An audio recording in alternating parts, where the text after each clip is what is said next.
Vähän pidemmän tauon jälkeen nostin taas kanootin auton katolle ja lähdin tutkimaan lampivesiä nyt ensimmäistä kertaa tälleen syksyolosuhteessa tällä lammella. Ja mä oon tässä miettinyt, että kumpi olisi niinku parempi tekniikka tämän kaman ja kanootin roudaamisen suhteen. Se, että nostais kanootin hartioille ja kantaisin tänne ja sitten kamat tois useammassa osassa erikseen. Vai että niinku tämän päivän tekniikka, että raahaa koko kanoottia sillä, että siinä on kaikki kamppeet mukana. Mutta en ole vielä todennut, että kumpi on parempi tekniikka, että hiki tulee molemmissa.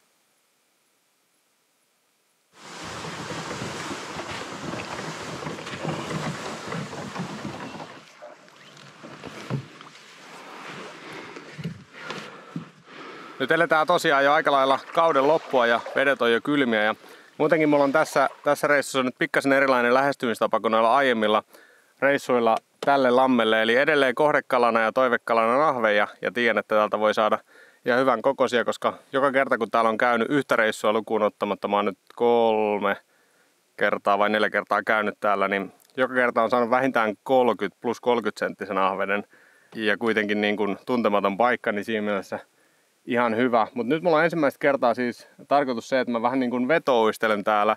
Ja mulla on mukana kaikuluotain, eli toi mun viistokaikuluotain, joka piirtää syvyyskarttaa samalla kun etenee. Eli tämmöiset metsälammet, syrjäiset lammet, niin näihin ei ole mitään yleensä nähtävissä mitään syvyyskäyriä missään nettikartoissa tai muissa kartoissa. Eli nämä on niin kuin ihan mysteereitä, että minkälaisia syvyyksiä täällä on. Et aiemmin reissuilla mä oon kalastanut noita rantoja heittämällä lottoja ja muuta sinne. Ja mä oon huomannut, että tuo rantakaistalo on aika hyvää heittää, eli se on heti jo sellaista pari metriä tuosta lumpeikosta. Mutta sitten tää niinku syvempi osuus ja nämä muut rannat on ihan mysteereitä. Ja usein ainakin tuolla järven puolella tälleen syksyisin kala pakkautuu semmoisiin monttuihin. Ainakin tuolla nyt, missä on nyt käynyt tuolla mökkijärvellä kalassa, niin iso kalamassa löytyy niistä montuista. Eli tässä lammessa saattaa olla joku syvänne tai useita syvänteitä, mistä tällä syksyllä voi olla, että on jopa helpompi kuin kesäisin niin löytää se kala. Mutta sitä ei tiedä ja usein kylmässä vedessä ne voi olla aika nirsoja ja uiton pitää olla aika rauhallista. Ennen kuin laitan ton kaikuluotaimen päälle ja pääsen vähän käsiksi siihen, että miltä tää pohja ja syvyys täällä näyttää, niin on kiva tehdä semmonen arvio sen perusteella, miltä nämä rannat näyttää ja mitä mun aiempi kokemus on. Eli mä veikkaan, että kun tossa on tommonen selvästi niin kuin korkeampi toi harjanne tai tommonen niin kuin törmä, niin siinä on tän lammen syvin kohta. Eli mä luulen, että niin kuin tuossa kohtaa on tän lammen syvin kohta tuossa törmän eessä. Ja heitetään nyt päästä, että se on vaikka 9 metriä. Siinä on joku 9 metrin monttu. Ja mä luulen, että koska nämä rannat on suhteellisen syviä, niin muuten täällä on varmaan sellaista 4-5 metriä. Eli vähän tämmönen ehkä luotaavampi lähtökohta tähän. On tarkoitus vetoistella, jotta mä saan näitä syvyyskarttoja samalla, mutta sitten jos jossain näkyy selkeä paikka, niin siihen sitten jään heittämään jikiä tai mitä nyt heitänkään. Muuten en ehkä tällaista valintaa tekisi, mutta tuossa varsinkin kun tulin, niin tuossa pinnassa näkyy tosi paljon tämmöisiä pikkukaloja, jotka pärskäytteli niin hyvältä tuurilla. Siellä on isommat ahvenet niitä jahtaamassa, niin jotain tämmöisiä särkikalojahan ne oli, niin jospa tää pikkasen imitoisi niitä.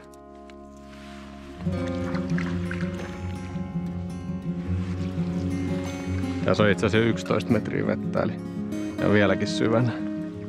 Nyt ollaan tän kallion edustalla. Tuolla mulla oli riippumattoleiri. Se on kesällä.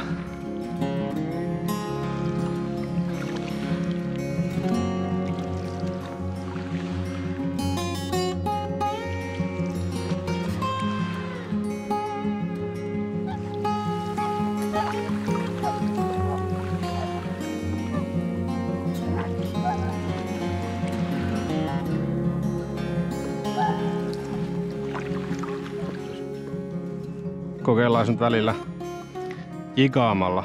Tuolla on kuitenkin vetoistelassakin näkynyt kalaa pohjassa ja välivedessäkin, mutta ei ne ole mihinkään tarttunut. Niin kokeillaan nyt vähän eri tekniikalla. Pistin tämmösen oikein pienen tommosen kala- ja toukkajikin hybridin.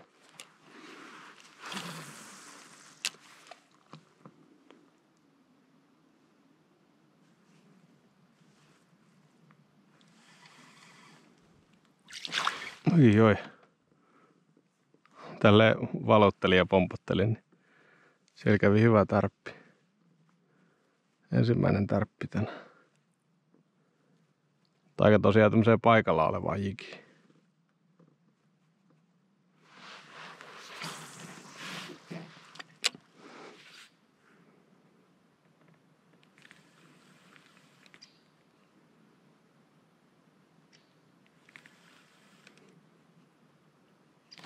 Ui, tulikin kunnon tärppi siitä. Mutta mikä kala se on, varmaan hauki. Hauki se on.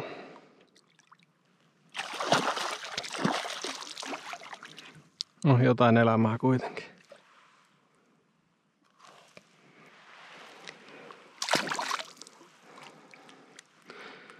Tämmöiseen pieneen matojikiin. No, tuli sentään kalatapahtuma. Sanalla sanoen hiljasta on ollut. Hiljasta on kyllä noin muutenkin, ihan kirjaimellisesti.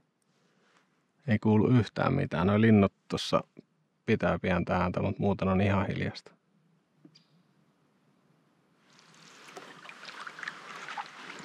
Tämähän yleisestikin on ollut semmoinen suhteellisen haastava paikka.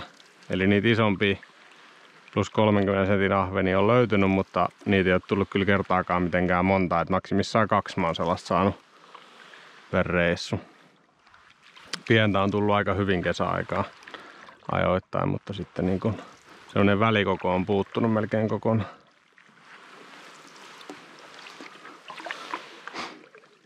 On tää kyllä ihan mielettömän hieno paikka, etenkin tämmöisellä tyynellä syyskelillä. Puut on keltaisia tällä koivupuurannalla. Kyllä mä koitan kovasti kalan saada näytille, mutta toivottavasti video tuottaa jonkunlaista nautintoa ihan näin luontoelämyksen puitteissakin.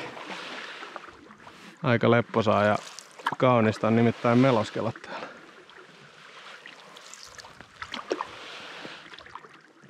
Mä oon nyt kiertänyt tämän lammen semmosen 2-3 kertaa, en ihan kokonaan 3 kertaa, mutta melkein. Ja nyt mulla on suurin piirtein koko lammesta syvyyskartat, mutta mulla ei ole kalaa.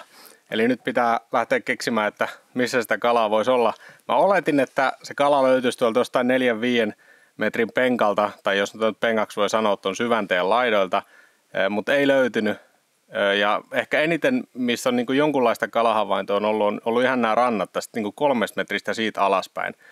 Ne voi olla pieniä kaloja, mutta koska kaikki kalat tänään nyt kelpaa, niin mä lähden niitä nyt kokeilemaan. Laitan varmaan jotain ihan pieniä kevyitä jikipäitä, ehkä 5, jopa 3 grammasia yritän niitä saada tarttumaan. Ja nyt tosiaan mulla on koko lammesta kartta, mä kuvaan sen nopsasti tähän klipin loppuun vielä. Eli tässä on nyt syvyyskartta suurin piirtein koko lammesta. Niin kuin mä oletinkin, niin tuossa on keskellä tuossa laidassa on toi syvin paikka. Se näkyy tässä sinisenä ja sitten vihreä ja keltainen ja punainen menee siitä sitten ylöspäin. Mä oletin, että tuosta vihreältä alueelta olisi löytynyt kalaa, mutta ei löytynyt kyllä ainakaan tähän aikaan päivästä enää. Että on matalassa kaikkein parhaiten. Eli mä laitan tän nyt kaikkein kevyimmän pää, mitä multa löytyy. 3 grammanen. Ei ole tullut juuri koskaan kyllä tätä käytettyä. Mutta jos olisi nyt tämmöisen oikein huonon syönnin ase, että se tosi pitkään leijuu siinä ikään kuin kalan näkökentässä. Silloin aikaa miettiä, että ottaako se vai en. Ja laitoin myös ihan tosi pienen jikin pienimmän, mikä multa käytännössä löytyy tämmöisenä luomuvärinä. Katsotaan mitä ne tähän sanoo.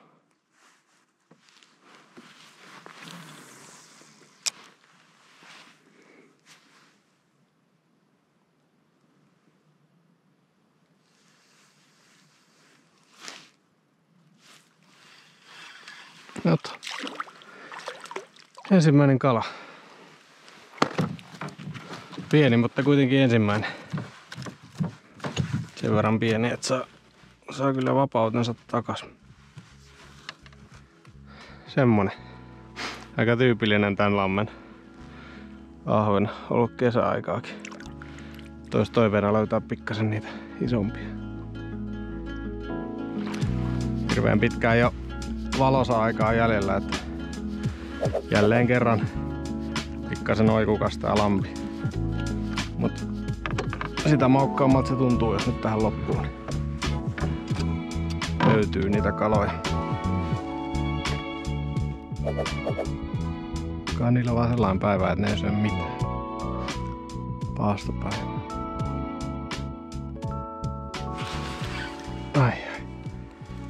Voisi seassa olla pikkasen parempiakin. No ei oo kauhean isoja mitkä koskaan. Mut siinä oli nyt 2 kiinni, mutta näköjään niin kun tulee heitettynäkin se tulee liian nopeasti nyt niillä. Tälleen ihan paikalla ollaan. Hirvikärpäsiä menee hiuksissa koko ajan kutittaa.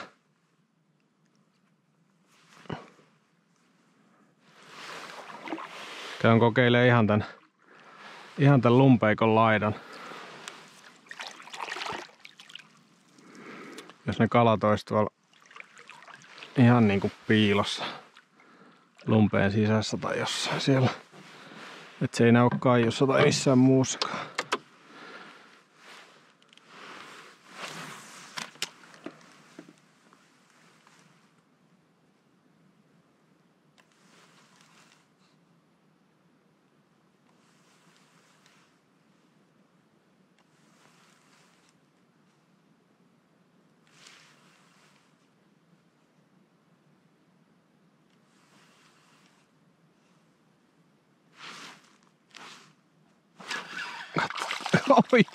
Oi. Sieltä aivan puskista. Tuttu homma tälle lammelle. Aivan puskista täräytti. Olipa kiva saada onnistuminen. Komea ahven. Se on varmaan just sen 30 senttiä. Ei mikään valtava, mutta onneksi olin hereillä.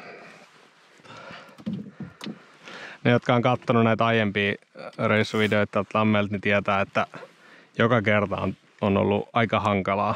Ja sitten on kuitenkin tullut vähintään yksi semmonen, vähintään ok kala. Suurin mikä on tullut oli tasan 40 senttiä itse asiassa se just tosta, mihin nyt heitin.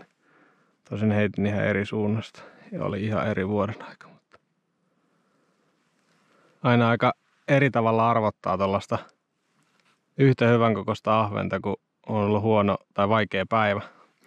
Joskus kun on hyvä parvi vaikka järvelle, niin saattaa ton kokosta tulla sitten useampi putkea, mutta nyt kun on ollut tämmönen päivä, että ei oikein mitään tuu, niin tuntuu kyllä paljon paremmalta tommonen.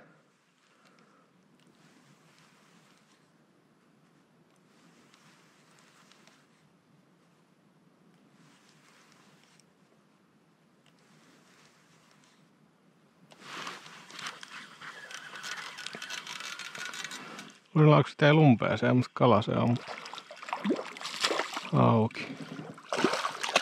Oispa ollut ahven ihan viime hetkellä. Mä oon tässä rannassa. Heitän viimeisiä heittoja. Ennen kuin nostan tohon kanootin tohon mättäälle. Tästä tuli taas tälle lammelle hyvin tyypillinen reissu, että kalatapahtumilla on juhlittu. Joku kerta olisi kyllä kiva asua tänne semmoiselle päivälle, että olisi hyvä syönti. Tai oletan, että täällä joskus kuitenkin on niin kuin hyvä syönti, että jokaisen kalan eteen ei tarvitse tehdä niin hirveästi duunia.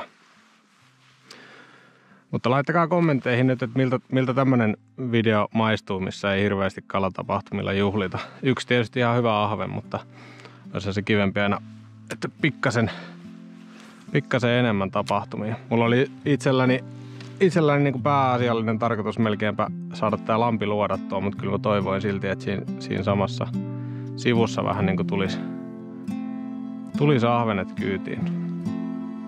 Mutta ei tällä kertaa.